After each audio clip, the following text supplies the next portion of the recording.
suis pas habituée à toute la technologie qu'il faut pour savoir appuyer sur un bouton. Je vous salue fraternellement. Je suis très contente d'être avec vous ce matin. Et je suis chargée également de vous transmettre les salutations fraternelles et chaleureuses de votre pasteur, Rosan l'Ancien. Et donc, Freddy m'a demandé d'intervenir parce qu'aujourd'hui, vous avez... alors, ce n'est pas forcément une journée particulière, attachée, enfin, consacrée au SAG, mais on a voulu, peut-être parce que c'est le premier sabbat du mois. Vous savez ce que c'est qu'en général le premier sabbat du mois? C'est sabbat à évangélisation. J'avais pensé que c'était le sabbat de la mission. J'aime mieux mission que évangélisation. Parce que mission, c'est un peu plus large. Les deux vont dans la même direction. Que ce soit l'évangélisation, que ce soit la mission, on est toujours en train de prêcher quoi? L'évangile, c'est-à-dire la bonne nouvelle du salut en Jésus, n'est-ce pas? Et donc aujourd'hui, on se consacre de façon particulière à la mission. Et donc, la mission, qui consiste, comme je le répète, à partager la bonne nouvelle du salut en Jésus, cela peut se faire de multiples façons. La prédication de l'évangile est un moyen, et j'ai envie de dire, porter secours est un autre moyen. Et puis il y en a d'autres encore. Et je sais qu'ici, vous ne manquez pas d'imagination pour pouvoir utiliser tous ces moyens. Alors, on raconte l'histoire. Alors, peut-être que certains ont lu cette histoire dans l'un des livres de méditation cette semaine. À Sagunto, c'est une ville importante en Espagne. Enfin, importante. Fut une ville importante. Mais en tout cas, c'est une ville importante pour nous, adventistes. Vous savez pourquoi? Comment? Non, vous ne savez pas. Ben, je vais vous dire. Parce que c'est le lieu où se trouve notre collège adventiste en Espagne. Donc, quand on parle de Sagunto, oui, je veux bien, merci. Pourquoi que j'ai ma petite bouteille à moi? Elle sera finie. Merci. Quand on parle de Sagunto, donc, on parle particulièrement de ce collège chez nous. Mais Sagunto, c'est aussi une ville où il y a un château. Sur les hauteurs de Sagunto, il y a un château, c'est une vieille forteresse ancienne. Et donc, ce château, traditionnellement, et j'ai envie de dire touristiquement parlant, était illuminé. Il y avait des projecteurs qui étaient tournés vers le château et qui permettaient donc que les autres le voient. Et l'auteur raconte comment un jour, de façon tout à fait surprenante, le château a été plongé dans l'obscurité. Que s'était-il passé? Des gens mal intentionnés, j'ai envie de dire, indélicats, avaient volé les projecteurs. Et du coup, le château, qui était un peu l'élément à voir dans cette région, n'était plus visible de nuit. Il avait perdu son charme, je précise encore, la nuit. Parce qu'un jour, il n'y a pas de problème, on le voit. Mais souvent, c'est la nuit qu'on a besoin de voir les choses particulières. Et quand les choses sont éclairées la nuit, la lumière crée une atmosphère différente et ça réchauffe, ça fait du bien. Il raconte encore une autre histoire que j'ai trouvée très intéressante. Il dit, et je ne le savais pas, mais peut-être vous non plus d'ailleurs, dans une ville en Italie, elle se trouve, cette ville dont j'ai oublié le nom, dans une espèce de crevasse entre deux parois rocheuses. Et donc, à cause de ce positionnement géographique, pendant 3 mois dans l'année, les mois d'hiver, elle ne reçoit pas la lumière du soleil. Horrible, n'est-ce pas? Je ne sais pas si vous auriez aimé vivre dans cet endroit. Mais pendant des siècles, ça a été le cas. J'imagine que certains qui en avaient les moyens devaient partir pendant les mois d'hiver, aller quelque part où c'était un petit peu plus éclairé, et ensuite revenir peut-être dans cette ville. Mais un ingénieur d'Italie a pris cela, et il s'est dit, voilà, il faut que cette ville soit éclairée. Et parallèlement, de l'autre côté de la Méditerranée, en Espagne, quelqu'un apprenait aussi, alors l'un c'était un ingénieur, un architecte, et l'autre c'était un technicien. Et finalement, chacun de son côté, ont travaillé, créant un outil spécial pour refléter la lumière du soleil, l'installer au haut d'une colline, d'une montagne, la plus haute des environs à 2000 mètres, pour que sa projection soit directement orientée vers le village et permette que, enfin, ce village sorte de l'obscurité en hiver et soit éclairé. Merveilleux.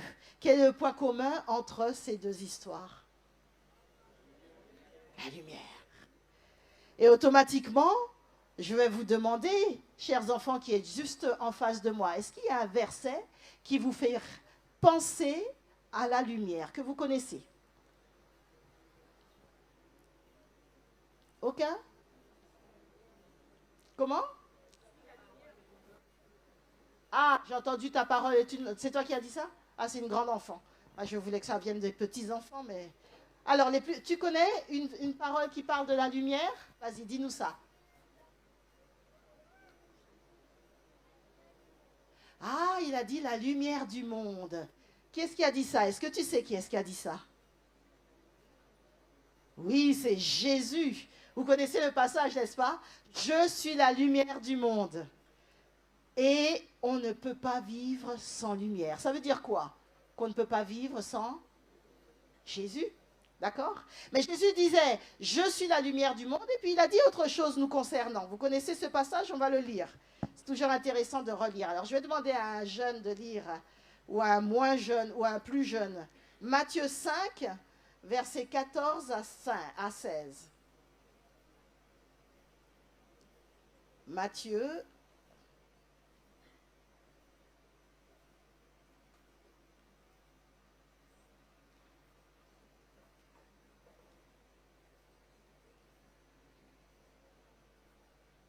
Alors, je regarde. Hein.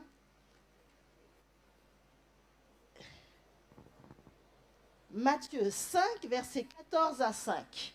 Alors, c'est bien d'afficher au tableau, à la projection, mais c'est bien aussi de chercher dans sa Bible.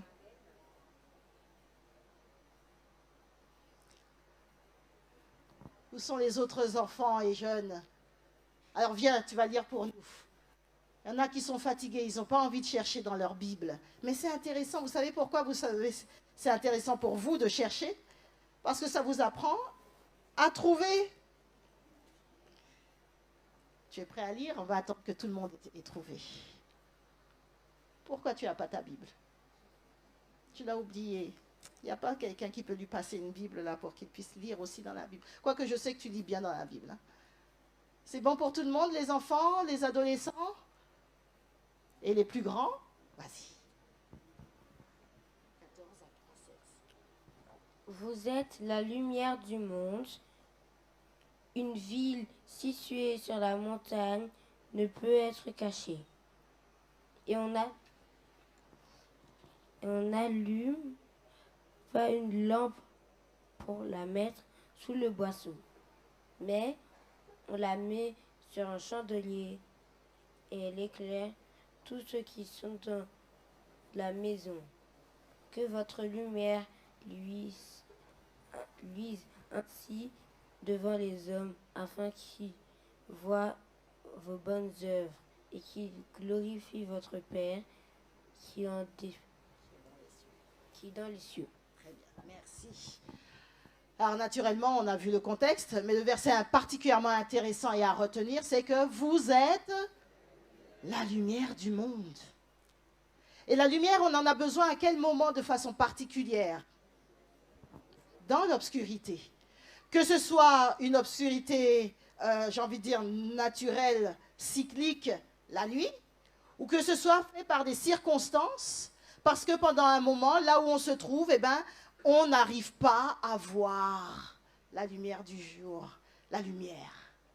Et donc, on a besoin de porteurs de lumière. On a besoin que la lumière arrive jusque nous. Et nous sommes ces personnes qui portons la lumière. Est-ce que tu sais pourquoi nous sommes ces personnes qui portons la lumière? Est-ce que vous savez pourquoi c'est nous les personnes qui portons la lumière? Pourquoi? Parce que nous sommes des ambassadeurs du Christ. Qui est-ce qui est en nous? Nous avons Christ en nous. C'est pour cette raison que vous êtes assis là, n'est-ce pas? Parce que sinon, ce n'est pas la peine si c'est juste pour venir s'asseoir. Restons chez nous. On va zapper la télévision, on va regarder le culte quelque part, etc. Bon, c'est aussi bien, hein, je me moque. Mais c'est important pour nous de comprendre que quand nous sommes chrétiens, quand nous avons accepté Jésus, à partir de ce moment-là, nous devenons des porteurs du Christ, des porteurs de la lumière qui vient du Christ. Et ça se fait en toutes circonstances et particulièrement pour ceux qui sont dans l'obscurité. Ça veut dire que nous avons une mission particulière. Vous comprenez pourquoi l'intérêt de ce jour, n'est-ce pas? Nous avons une mission. Maintenant, quelqu'un disait, écoutez bien cette déclaration, ceux qui mendient nous fournissent des provisions pour l'au-delà. Alors, je ne vous ai pas dit qui est-ce qui a dit ça. Encore une fois, je ne me rappelle pas de son nom. C'est un texte que j'ai lu en méditation. Et c'est un musulman. Et j'ai envie de dire, ce frère musulman disait, ceux qui mendient nous fournissent des provisions pour l'au-delà. Alors, quand on connaît un petit peu la croyance musulmane, on se dit effectivement, vous connaissez les 5 piliers. Dans l'un des piliers, alors les 5 piliers, vous connaissez un petit peu? Qui est-ce qui connaît? Personne? Faire la prière 5 fois par jour. Quoi d'autre encore? Le fameux ramadan. Voilà, jeûner le jour. Quoi d'autre encore? Faire le pèlerinage à la Mecque autant que c'est possible. Faire les ablutions, très bien. Et le petit dernier, faire l'aumône. L'aumône, c'est quoi? Tu sais ce que c'est que l'aumône? C'est quand on prend de sa poche et qu'on donne. Ah, c'est pas la dîme. Ah, c'est intéressant ça. Mais ce n'est pas la dîme. La dîme est un devoir, un acte de reconnaissance que nous rendons à Dieu pour le bien qu'il nous a fait. Et c'est aussi un acte de confiance. Mais la dîme, c'est un acte, l'aumône, pardon, c'est un acte de générosité où on va donner à celui qui n'a pas et qui est souvent mendie. Et donc, ça fait partie des points particuliers que les musulmans, notamment, espèrent pratiquer et qui leur apporterait un accès direct au ciel. Et cet homme disait donc, ceux qui mendient nous fournissent des provisions pour l'au-delà. Vous comprenez un petit peu? Plus je donne, et plus je vais assurer mon accès au ciel. Êtes-vous d'accord avec ça, mes amis? Comment? Alors, je ne comprends pas bien. Alors, on va procéder autrement. Qui est d'accord avec ça? Quelques-uns. Qui n'est pas d'accord avec ça? Ah, et les autres, vous êtes indécis. Là, il y en a un petit peu plus. Et les autres, la grosse multitude, la foule, la grande foule. Vous n'êtes pas d'accord? Vous ne savez pas? Alors, d'accord. Ah,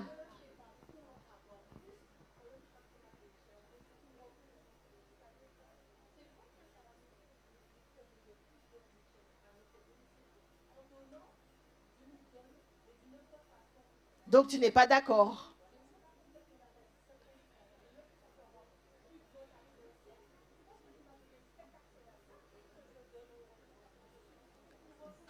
D'accord. Donc je considère que tu n'es pas d'accord. On ne va pas faire le débat. Hein.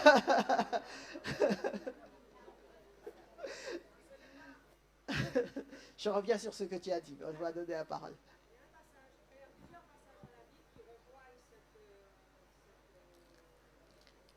Cette croyance, on va dire. Tu veux lui donner un micro, oui, si tu... Ah ben c'est moi qui l'ai, le micro. Le micro baladeur.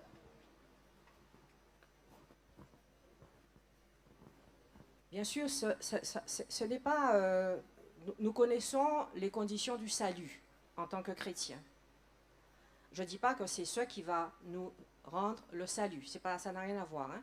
Mais je dis que c'est important ce qui a été relevé là, parce qu'il y a plusieurs passages dans la Bible qui rejoignent ce que vous veniez de dire concernant la théorie musulmane. Je ne sais pas comment, je ne la connais pas bien, mais c'est un peu ça.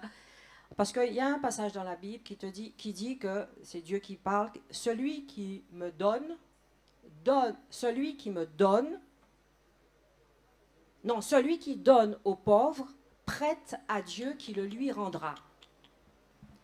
Et il y a aussi un passage de la Bible qui dit que celui qui fait la charité, donc qui donne aux pauvres, Dieu couvre une multitude de péchés. Je n'ai pas le verset en mémoire, mais oui, celui qui donne aux pauvres, qui pratique la charité, ça permet à Dieu de couvrir un grand nombre de péchés. Je n'ai pas le texte, je vais le rechercher. Hein. Non, mais je n'ai pas le passage, le verset biblique, mais je peux le chercher tout de suite. En tout cas, merci pour ces deux points de vue. Merci. Et quelque part, vous avez raison, toutes les deux. Tu n'es pas d'accord et tu es d'accord. Et c'est vrai que, comme tu le disais, finalement, c'est un petit peu entre les deux. Mais on va lire quand même un verset qui est très important et qui doit être pour nous notre point phare en matière de salut et d'accès au ciel. On va le lire dans Éphésiens, chapitre 2, verset 9, versets 7 à 10. Éphésiens, chapitre 2, alors les versets 7 et 8 sont en particulier importants. Éphésiens chapitre 2, versets 7 et 8. Je pense que tout le monde doit connaître ou connaît ce verset par cœur quasiment. Alors,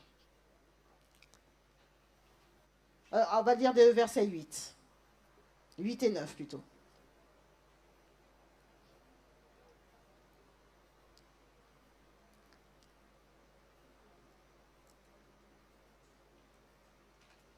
Et je crois qu'il faudra que j'accélère aussi un petit peu. Alors, est-ce que c'est moi qui lis? Donne la référence simplement.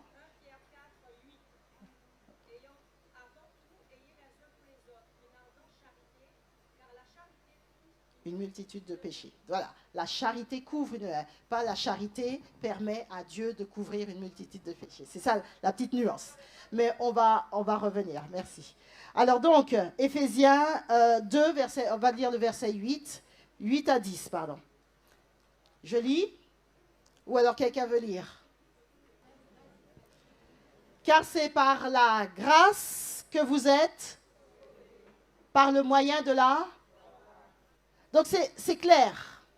Et la suite, c'est quoi? Ce n'est, et cela ne vient pas de vous, c'est le don de Dieu. Verset 9, ce n'est point par les œuvres, afin que personne ne se glorifie. Et le verset 10, car nous sommes son ouvrage, ayant été créés en Jésus-Christ pour de bonnes œuvres que Dieu a préparées d'avance afin que nous les pratiquions. Donc notre sœur avait raison. Mais elle avait tort. Elle n'était pas d'accord avec l'autre, elle avait raison, pardon. Et donc elle disait, et c'est ce que la Bible nous dit, nous ne sommes pas sauvés parce que nous allons faire telle et telle et telle bonnes œuvres. Il n'y a pas une liste, même pas 10, que nous pouvons faire pour acquérir, pour accéder au ciel. Et je répète, même pas 10. Parce que ce n'est pas en pratiquant les 10 commandements que nous allons aller au ciel. Et ce n'est pas non plus en pratiquant les 5 piliers que nous allons avoir une meilleure place au ciel. Par contre, qu'est-ce qui est dit ici? Verset 10. Nous sommes son ouvrage. Nous avons été créés en Jésus.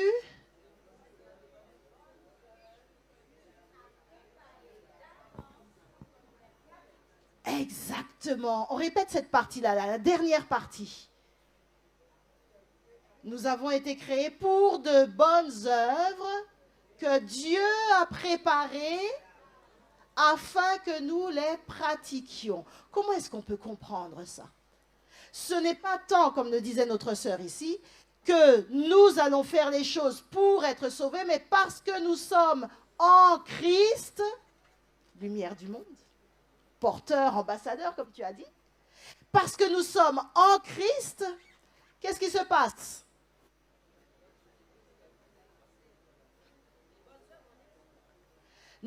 Et c'est là ce que toi tu veux dire, c'est dans ce sens-là que tu veux le dire. Nous réalisons quoi?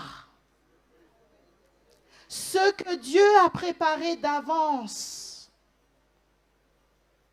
En d'autres termes, nous disons à Dieu, Seigneur, voilà, je suis à toi. Qu'est-ce que tu veux que je fasse? Qu'as-tu préparé pour moi aujourd'hui?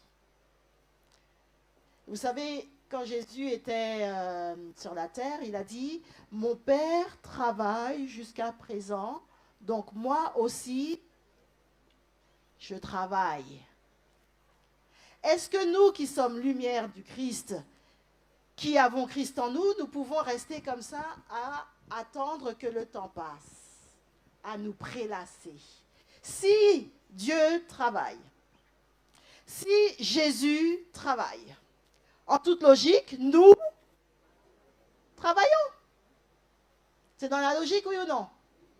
C'est clair. Et c'est exactement ce que Dieu attend de nous. Par contre, et encore une fois, nous ne le faisons pas par devoir. Attention, si tu ne le fais pas, tu seras puni. Tu ne seras pas parmi les 144 000, comme certains le croient. Nous ne le faisons pas parce que nous avons une épée de Damoclès sur la tête, mais nous le faisons parce que cela devient naturel. Ça fait partie de ma nouvelle nature. Galates 2, verset 20. Si je vis.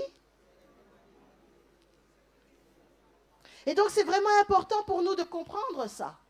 Nous avons un travail à faire, chacun de ceux qui portent la lumière du Christ. Parce que finalement, par ce travail, qu'est-ce qui se passe? Nous portons, nous illuminons, nous éclairons ceux qui sont dans l'obscurité. Qui est-ce qui est dans l'obscurité? Qui est-ce qui est j'ai envie de dire, dans la tristesse, dans la désespérance, qui se dit, mais où se trouve le chemin? En général, qui? On va lire, je vais effacer vite, on va lire un passage dans Matthieu 25. Vous connaissez ce passage, hein? Matthieu chapitre 25.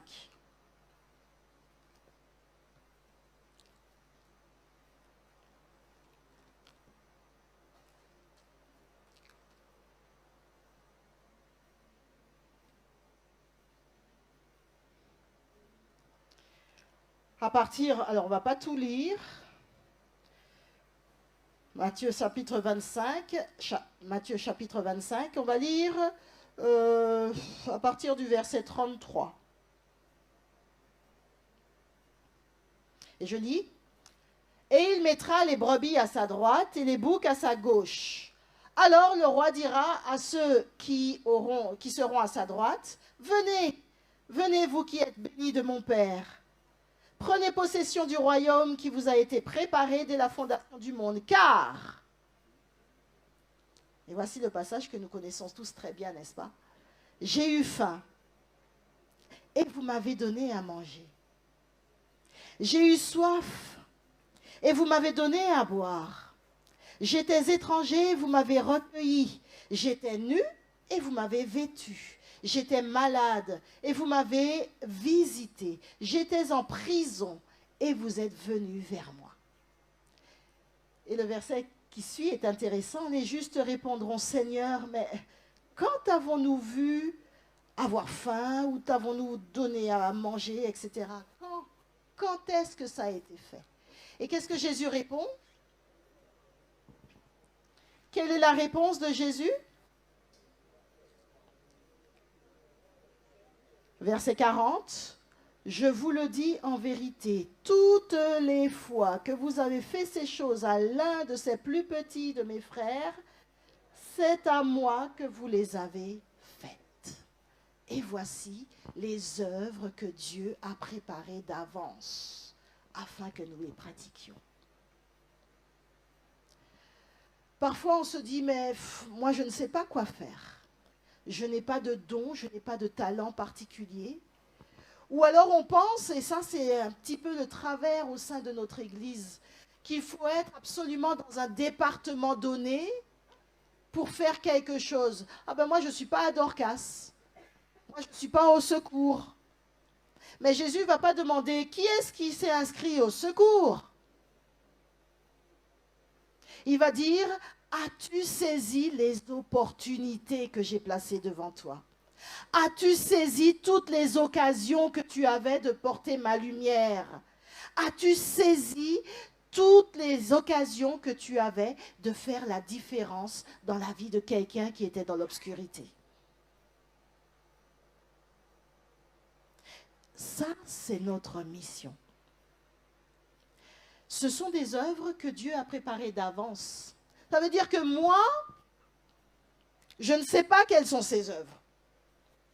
Techniquement, Dieu m'en fait une liste là. Nourrir, donner à boire, visiter, accueillir, soutenir, encourager. Nous avons une liste, mais je ne sais pas qui est-ce que je vais rencontrer demain. Par contre, pour accomplir cette liste, qu'est-ce qu'il me faut? Il me faut avoir un esprit ouvert. Être prêt à cela. Pouvoir dire, Seigneur, il me faut être là où tu m'attends. Et quand on lance un appel, je ne vais pas regarder et calculer, même si la Bible nous dit de bien calculer avant de bâtir une maison. Mais je ne vais pas dire, ah, mais il me faut ci, il me faut ça, ah, je ne pourrai pas. J'ai besoin de dormir, ah non, je suis trop fatiguée tel jour. Vous savez, on a des excuses qui ne sont pas des excuses et qui parfois nous condamnent elles-mêmes.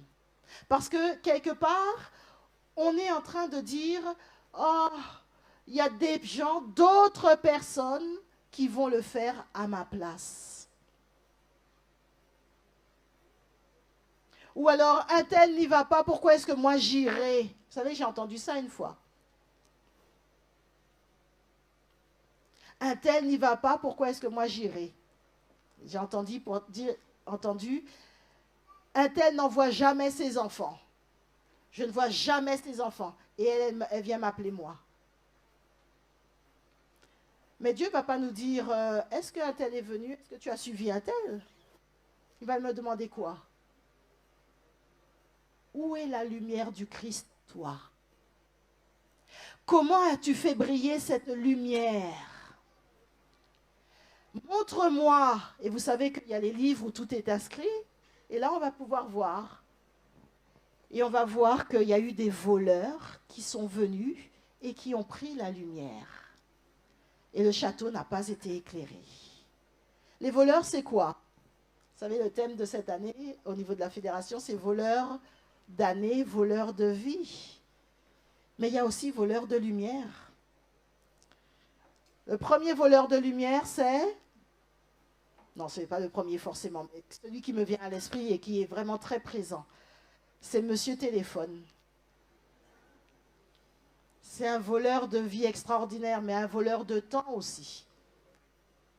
Ces voleurs, je cherche de l'argent, je travaille beaucoup. Il y a le voleur aussi indifférence, il faut le dire. Il y a le voleur peur aussi. J'ai peur. Ou j'ai honte. Il y a plein de voleurs qui nous empêchent de porter notre lumière. Mais celui qui est avec nous n'est-il pas plus fort que tout? Je vais finir en vous racontant cette histoire que j'ai lue aussi. Un pasteur, ça se passe quelque part aux États-Unis, on dit, ce monsieur-là, il va dans n'importe quel coin et recoin, il a peur de rien. Mais il n'a pas peur de rien parce qu'il est un brave et qu'il a un gros bras, mais il a peur de rien, ou en tout cas il a peur de ne se trouver dans aucune situation parce qu'il sait que celui qui est avec lui saura le délivrer de toute situation. Ça, c'est sa garantie. Et il est convaincu qu'il a une lumière à porter. Et donc, il devait faire un trajet de 2 heures pour aller se rendre à quelque part d'autre. Et avant, il se dit, tiens, je vais aller prendre un petit casse-croûte. Et donc, il entre dans une boutique, là. Et alors qu'il se rend dans la boutique, il aperçoit un mendiant, on va dire. Il ne mendie pas, mais il est là, un SDF. Il est là, un petit peu couché sur son grabat. Et alors, il prend ses affaires, et puis, donc il sort, et puis il dit, mais mon brave, qu'est-ce que tu fais là? Il faisait froid en plus. Il discute un petit peu. Et ça, c'est quelque chose déjà d'intéressant. Est-ce que quand on voit des personnes comme ça, quelle est notre réaction? On prend ses enfants à côté de soi, et on leur dit, reste bien à côté de moi, et on essaye de traverser vite. C'est pas ça? Ou alors on lève le nez, j'ai rien vu. On regarde de l'autre côté, il est là, on regarde de l'autre côté, j'ai pas vu. Pas vu, pas pris. C'est ça notre réaction, pas vrai? Et souvent on va se dédouaner, se trouver des excuses. Ah, moi je ne donne pas aux gens parce qu'on ne sait jamais ce qu'ils vont faire avec l'argent, ils vont aller prendre de la drogue, on ne sait pas. On se donne plein d'excuses. Et peut-être que nous avons raison. Peut-être qu'effectivement, avec la drogue, avec l'argent, ils vont prendre de la drogue, va donc savoir. Mais est-ce que c'est ce que Dieu nous a demandé de faire? Si nous sommes prêts à accomplir les œuvres que Dieu a préparées d'avance afin que nous les pratiquions, quelle doit être mon attitude? Défiance, peur, éloignement, ou au contraire, je vous écoute? J'aime bien, engagement. Comment tu vas manifester ton engagement? Seigneur, voilà. J'ai une lumière à porter. Et donc cet homme, ce pasteur, a discuté un moment avec cet homme et finalement il l'a convaincu. L'autre lui disait, non, non, je veux rien, ne vous dérangez pas, c'est gentil, je vais bien. Visiblement, il n'allait pas bien, il était malade, mais enfin... Finalement, il le convainc d'aller avec lui un petit peu en face, là, pour prendre quelque chose. Il ne voulait pas aller ailleurs. Donc, il le convainc. Et pendant qu'ils sont en face, arrive un groupe de motards qui font un braquage. Enfin, il y a des coups de fusil qui sont tirés, là où se trouvait ce mendiant, cet homme. Et là, le pasteur réalise que s'il n'avait pas était près de cet homme, aujourd'hui, il serait cadavre. Et ça, c'est notre responsabilité. La conscience que nous devons avoir. Si je ne fais pas aujourd'hui, maintenant, les œuvres que Dieu attend, qu'il a préparées d'avance pour que je les fasse. Pas pour que l'autre les fasse, mais pour que moi, je les fasse. Si je ne suis pas à l'écoute de Dieu, les enfants, on a parlé de l'écoute ce matin, l'importance d'écouter. Si je ne suis pas à l'écoute de Dieu pour lui dire, Seigneur, vas-y, même s'il a l'air d'un peu étrange, mais prends-le dans ta voiture, amène-le quelque part. Ça ne veut pas dire que ça va se faire tout le temps, mais être à l'écoute. Parfois, Dieu va te dire, c'est pas la peine, perds ton passe, traverse. C'est pas toi, c'est quelqu'un d'autre. Mais d'autres fois, ça sera toi. Et ces fois-là, il ne faut pas dire j'ai peur, il faut dire d'accord. Ben, Dieu nous permet ainsi de sortir des personnes de leur obscurité et qui sait de leur donner, de leur sauver la vie. C'est ça notre objectif. Nous ne savons pas forcément comment. L'Église, au travers du Secours adventiste, vous donne un moyen. Elle vous dit apporter des victuailles, apporter des vêtements, adhérer, donner de l'argent. C'est un moyen. Et je crois qu'il est de notre responsabilité de faire ça, parce que c'est vraiment la partie la plus facile. Pouvoir dire, bon, allez, Zou, c'est seulement 12 € par année, adhésion, on adhère tous, ça fait déjà 12 € dans l'escarcelle du SAG, par personne, vous êtes combien ici? Donc 12, 2400 €, je compte que vous êtes 200, je ne sais pas combien, hein? D'accord? Ça fait déjà ça. Si toutes les églises le font, c'est bien. Ça, c'est la partie la plus facile. Donner 12 € parce que j'adhère. Vous pouvez donner plus aussi. Hein. La deuxième partie la plus facile, c'est donner, comme le disait une enfant, je ne me rappelle plus, une petite jeune. Moi, j'ai mon armoire remplie de vêtements dont je n'ai plus que faire parce que je ne les porte plus. On donne au SAG ou ailleurs. L'autre chose, c'est encore facile. Je fais mes courses. Allez, un paquet en plus pour le secours. Tout ça, c'est le facile. Ne nous empêchons pas de faire le plus facile. Ça, c'est la chose la plus facile qui soit. On sait que c'est quoi? Le premier sabbat du mois? Le deuxième sabbat du mois? On intègre ça, c'est quelque chose de facile à faire. Et pour le reste, la partie la plus difficile, on dit à Dieu Seigneur, je veux vraiment être cette lumière qui fait la différence dans la vie de quelqu'un. Tu sais quelle est cette personne, moi je ne sais pas. Mais je suis prêt à relever le défi si toi, tu m'y aides. Est-ce que vous voulez faire cette demande à Dieu? Et dire à Dieu, Seigneur, je veux être cette lumière qui fait la différence dans la vie de quelqu'un parce que j'accomplirai les œuvres que tu as préparées d'avance afin que je les applique. Voulez-vous dire ça à Dieu? Et voulez-vous aussi lui dire, Seigneur, avant même, et peut-être pour participer à cette œuvre facile, je veux aussi m'engager en adhérant au SAG, 12 € par année, c'est pas énorme. Aide-moi à y penser et à soutenir par d'autres moyens. Et le deuxième sabbat, c'est-à-dire sabbat prochain, porter quelque chose. Est-ce que vous êtes prêts à faire ça? Je vous invite à prier Dieu et à lui demander maintenant dans votre cœur de vous aider à vivre cet engagement pour que l'Église adventiste à Chauvel soit une lumière là où Dieu la place, quel que soit l'endroit où Dieu placera cette Église, parce que chacun de vous est un lumignon de l'Église de Chauvel là où vous êtes. Prenons un moment en prière.